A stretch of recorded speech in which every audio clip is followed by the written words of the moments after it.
بسم الله الرحمن الرحيم. الحمد لله رب العالمين حمد الشاكرين، الصلاة والسلام على سيد الأنبياء والمرسلين سيدنا ونبينا وشفيعنا ومولانا محمد وعلى آله وأصحابه الطيبين الطاهرين. زموږ د نن ورځې د خپرونې موضوع بیا هم د نړۍ نیکمرغه ښځه. قدرمنو خویندو، کله ناکله ستونزمن وخت پر انسان ډیر ګران تیریږي، خو پایله یې ښه وي. نو که تاسو باندې هم کومه ستونزه راغله، په تاسو باندې کوم کړاو راغی، د الله رب العزت د رحمت نه مه ناامیده کیږئ. هیله لرئ الله رب العزت به ستاسو نه کړاو او مصیبت هم لرې کړي او ښې پایلې به ولري او تاسې به د نړۍ نیکمرغه ښځې وګرځئ. یوه ښځه چې په ښکلو او دنګو ماڼیو کې اوسېده، ډېرې وینځې او نوکران به په امر کښېناستل پاڅېدل. هغه څوک وه؟ آسیه بنت مزاحم وه، د فرعون ښځه. په تاریخ کې لومړی ښځه وه چې خپل سر یې د الله رب العزت له توحیده زار که، سره له دې چې په دنګو او ښکلو ماڼیو کې ښه د مزې ژوند کوه، خو په زړه کې ایمانی رڼا غځونې وکړې او ایمان د خپل کافر خاوند مقابلې ته اړ کړه او د عیش و عشرت ژوند ته یې د توحید په مقابله کې هیڅ ارزښت ورنکه. په دې لړ کې هر ډول سختیو ته په ښه ټنډه هرکلی ووایه.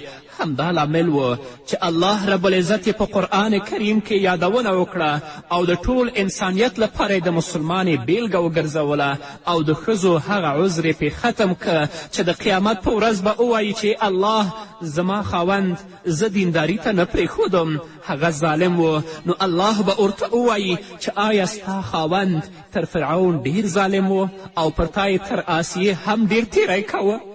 الله رب العزت د فرعون د ښځې په اړه فرمایي: وضرب الله مثلا للذین آمنوا امرأة فرعون إذ قالت ربي ابن لي عندك بيتا في الجنة ونجني من فرعون وعمله ونجني من القوم الظالمين.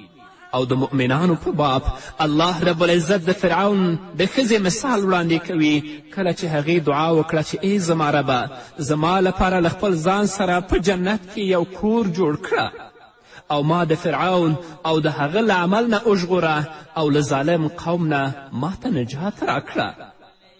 د دې آیت په تفسیر کې مفسرین کرام لیکي چې آسیه له کور نه مخکې د الله قرب اختیار که، ځکه رسول الله صلی الله علیه وسلم یې نوم د نړۍ په کاملو ښځو کې وشمیره. په حدیث شریف کې رسول اکرم صلی الله علیه وسلم فرمایي چې په خلکو کې ډیر کامل خلک شته، خو په ښځو کې د فرعون له ښځې آسیې او د مریم بنت عمران او عایشې پرته کاملې ښځې نشته، او دا پورتنۍ ښځې په نورو ښځو دومره لوړوالی لري لکه په خوړو کې چې خوږه حلوا ده.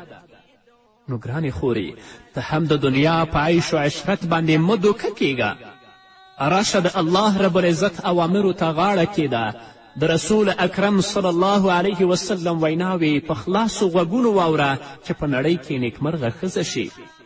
همدارنګه دا مه وایه چې زما خاوند ظالم دی، ما دینداري ته نه پرېږدي. آیا د فرعون بل ظالم په دنیا کې تیر شوی یا به تیر شي؟ آسیه د هغه ښځه وه، څنګه د فرعون په مقابل کې ودرېدله، د خپل سر د الله د توحید نظار که. نو که غواړئ چې د نړۍ نیکمرغه ښځې وګرځئ، د الله اوامرو ته غاړه کیږئ. همدارنګه ګرانو خویندو، خپلې چارې الله ته وسپارئ او په ډاډه زړه تاسو ویدې شئ. شاعر فرمایي: عسى الله ان یشفی المواجع انه الى خلقه قد جاد بالنفحات. ژر به الله رب العزت در پیښې ناروغۍ نه شفا در په برخه کړي، ځکه چې الله په خپلو بندګانو رحمتونه رالیږلي دي.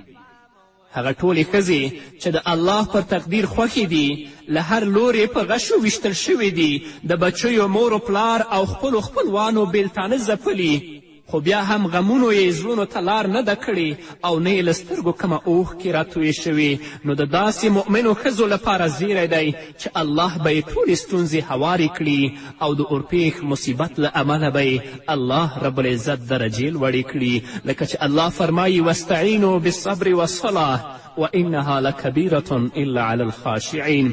په صبر او لمانځه مرسته وغواړئ. په دې کې شک نشته چې لمونځ یو ډیر سخت کار دی، خو هغه امر منونکو بندگانو ته سخت نه دی، منافقینو ته سخت دی. حضرت علی کرم الله وجهه فرمایي چې صبر په ایمان کې داسې درجه لري لکه په ټول بدن کې سر. همدارنګه ګرانو خویندو، زه تاسې ته په صبر د لوی اجر زیری درکوم چې په جنت الفردوس کې به د الله رب العزت قرب در په برخه شي. تاسې ډېرې نیکبخته یاست چې د ایمان تر څنګ مو پر مصیبتونو صبر کړی، ځکه چې همدا د بریالیتوب لاره ده. او الله رب العزت د صبر کوونکو په اړه فرمایي وبشر الصابرین، صبرناکو ته زیری ورکړه. نو که ته په کوم مصیبت کې اخته یې، د الله په تقدیر او د الله په پریکړه باندې راضي اوسه. هر څه الله ته وسپاره، الله رب العزت به ستا مشکلات در حل کړي. او تل لپاره کوشش وکړئ چې ستاسو زړه بینا وي، هلته د الله رب العزت احکامو ته او د الله رب العزت اوامرو ته ځای ورکړئ، په خپل ژوند کې هغه عملي کړئ. ځکه ریښتینی ړوند هماغه دی چې زړه یې ړوند وي. ریښتینی ړوند هغه نه دی چې سترګې ړندې وي. په یو کلي کې داسې یو ړوند اوسېده چې ښځه په برخه وه، بچیو یې هم خبره منله او ملګري یې هم وفادار ول، هر اړخیزه نیکبختي یې پر برخه وه، خو یوازې د سترګو کمی یې درلود چې خپله دغه نیکبختي یې په خپلو سترګو باندې لیدلی وی. او ده هم همدغه یو ارمان درلود چې کاش دا هر څه مې لیدلی وای. بله ورځ یو طبیب او یو ډاکټر دغه کلي ته ورغی، نو ړوند ورته ځان راورساوه او د خپل ړوندوالي ګیله یې ورته وکړه چې د بینا کېدو څه دوا راکړه چې سترګې مې بینا شي. طبیب او ډاکټر ورته څه دارو او درمل ورکړل چې دا خوره سترګې به دې ښې شي. او طبیب دا سپارښتنه ورته هم وکړه کله چې ته رڼا ووینې نو ورخطا کیږي به نه. ړانده به هره ورځ په خپل ټاکلي وخت دوا خوړله او هغه پرهیز به ورسره کوه چې طبیب او ډاکټر ورښودلی و. بله ورځ په خپله باغچه کې ناست و چې ناڅاپه یې سترګو کار پیل که. نړۍ یې په خپلو سترګو ولیده، له خوښي نه یې ټوپونه وهل او د کور په لور یې منډه واخیست چې خپلې مخلصې او خواخوږې ښځې ته دغه زیری واوروي. چې د کور په دروازه ورننوت نو خپله مخلصه ښځه یې له هماغه وفادار دوست سره بوخته ولیده. بیرته راستون شو چې خپل هغه منونکی زوی وګوري، نو پر هغې هم په داسې حال سترګې ولګېدې چې د ده مال یې غلا کوه. نور یې د صبر کاسه تر مورګو راډکه شوې ده او دغه هر څه ورته له زغمه وتلي ول. نو په لاره کې یو پروت میخ او سیخ یې راپورته که او په خپلو دواړو سترګو یې ور وټومبه چې له دې ړوند ښه یمه. نو ځکه ریښتینی ړوند هغه دی چې د هغه زړه ړوند وي، ریښتینی ړوند هغه نه دی چې د هغه سترګې ړندې وي. نو کوشش وکئ ګرانو خویندو چې تاسو خپله زړه بینا کړئ. هغه د الله رب العزت اوامر او د الله رب العزت احکام چې تاسو اورئ په خپل ژوند کې هغه ته د عمل جامه ور واغوندئ. تاسې به د نړۍ نیکمرغه ښځې وګرځئ. الله رب العزت به په دنیا او په آخرت کې تاسو ته عزت درکړي او ښایسته ژوند به ستاسو په برخه شي. د دنیا په عیش و عشرت باندې کله هم مه دوکه کیږئ. خپل اخلاق، خپله جامه، خپل عمل او د خپل کردار د الله د کلام موافق، د رسول الله د ویناو موافق جوړ کړئ. د نړۍ نیکمرغه ښځې به شئ. همدارنګه ګرانو خویندو، د غچ اخیستنې اور ته پوکی مو وهئ، که نه نو تاسو خپله به ښکار شئ.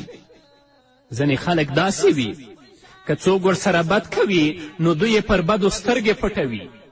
د چا په خبرو پسې دومره نه ګرځي، له خپل حق نه خلکو ته ورتیریږي او په خپل حق هم له چا سره شخړه نه کوي. خو د دې برعکس ځینې خلک بیا له سره بښنه نه پیژني او خپل یو وړوکی حق هم چاته نه پرېږدي، بلکې د ترلاسه کولو لپاره یې ښې هلې ځلې کوي. نو دا ډول خلک تل له خلکو سره لاس او ګریوان وي. ښکاره خبره ده چې دغه بخښونکي خلک خوښ او سوکاله ژوند لري، د هر چا خوښ وي او د بریالیتوب هره دروازه پر مخ پرانستې وي، او د دې برعکس هغه خلک چې له بښنې سره سر و کار نه لري، بښنه نه پیژني، تل لپاره د غچ اخیستو په سوچ او فکر کې وي، دا خلک تل له اندېښنو سره مخ وي، ځکه دوی د هر چا په خبرو پسې غوږ وي چې له دې امله پر عصبي ناروغۍ سربیره د یو شمېر ناروغیو ښکار کیږي. خلک هم ترې کرکه کوي او ځان ترې ډډې ته کوي، نو د داسې خلکو په وړاندې د بریالیتوب ټولې دروازې تړلې وي. د رسول الله صلی الله علیه وسلم مبارک خوی او عادت همدا و که رسول الله ته به د دوه کارونو په غوره کولو کې اختیار ورکړی شو نو آسانه به رسول الله غوره کوه، خو په دې شرط چې د الله نافرمانی به پکې نه راتله، ځکه که هغه په ګرانو پسې ګرځېدلی نو بیا خو به خلکو ترې کرکه کولی. همداراز رسول الله صلی الله علیه وسلم فرمایي پر هغه چا دې رحمت وي چې په اخیستلو او خرڅولو کې له درګذر نه کار اخلي. نو تاسو هم ګرانو خویندو که غواړئ چې د نړۍ نیکبخته ښځې وګرځئ، د انتقام او د غچ لاس مه پورته کوئ. که تاسو سره څوک بد کوي، تیزه خبره درته کوي، تاسو د صبر نه او د درګذشت نه کار اخلئ. الله به تا ته عزت درکړي، الله به تا ته سکون درکړي، او په مقابل کې چې څوک تا سره بد کوي، الله به هغه د مصیبتونو او کړاوونو سره مخ کړي او تل به په مصیبتونو کې گرفتار وي. د انسان نیکبختي، د انسان عزت هغه په ایمان او په اسلام کې ده. تاسو کفري نړۍ ته وګورئ، هغه د بدمرغي ښکار ده، هغه نیکمرغه نه دي. شاعر فرمایی ولو جاز الخلود خلدت فردا ولكن لیس للدنیا خلود. که نړۍ تلپاتې کور وی نو ما به پکې یوازې اوسېدل خوښ کړي وی، خو نړۍ تلپاتې کور نه دی. نو که تاسو هم غواړئ ګرانو او پتمنو خویندو چې په دنیا کې نیکمرغه اوسئ، د الله اوامرو او د الله رب العزت احکامو ته غاړه کیدئ. تاسو یو وارې د الله رب العزت کلام خلاص کړئ چې د الله کلام تاسو خویندو ته څه پیغام لري. تاسو یو وارې د رسول اکرم صلی الله علیه وسلم احادیث مطالعه کړئ چې رسول الله صلی الله علیه وسلم پتمنو خویندو ته څه پیغام لري. ځکه نیکمرغي او عزت په اسلام کې دی، کفري نړۍ د بدمرغي ښکار ده، ځکه هغو د الله د اوامرو او د الله د احکامو نه سرغړونه کړې، د الله پیغام او د رسول الله پیغام یې نه دی اورېدلی. راشئ ګرانو خویندو، د دنیا په مادیاتو باندې مه دوکه کیږئ. څه چې الله درته وایي هغه ومنئ، څه چې د الله رسول درته وایي هغه ومنئ. خپل اخلاق، خپل کردار، خپل عمل، خپله جامه د الله د دین مطابق عیار کړئ. الله به تاسو نیکمرغه ښځې وګرځئ، په دنیا کې به هم یادیږئ او وروسته د مرګ نه به مسلمانان درپسې دعا کوي، او په آخرت کې به الله رب العزت د عایشې و آسیې او فاطمې تر څنګ تا ته په جنت کې ځای درکوي. او که خدای مکړه تاسو د دنیا مادیاتو او عیش و عشرت دوکه کړئ، اخلاقم اسلامی نه ول، اعمالم اسلامی نه ول، جامم اسلامی جامه نه وه بلکې د کفر جامه وه، نو په دنیا کې به هم ذلیله یاستئ او په آخرت کې به هم الله څخه مسئول یاستئ. الله به هم د خپلو بدو اعمالو د څکلو لپاره تاسو جهنم ته لیږي. نه راشئ چې اوس نه الله ته منقاد شو، تر څو چې دا وه زموږ د نن ورځې خپرونه چې ستاسو درانه حضور ته وړاندې شوه. تر بلې خپرونې پورې چې زه بیا هم ستاسو درانه حضور ته راځم، تاسو ټول په پاک رب سپارم. پاتې ژوندم نیکمرغه، ښاد، بریالي او کامیاب.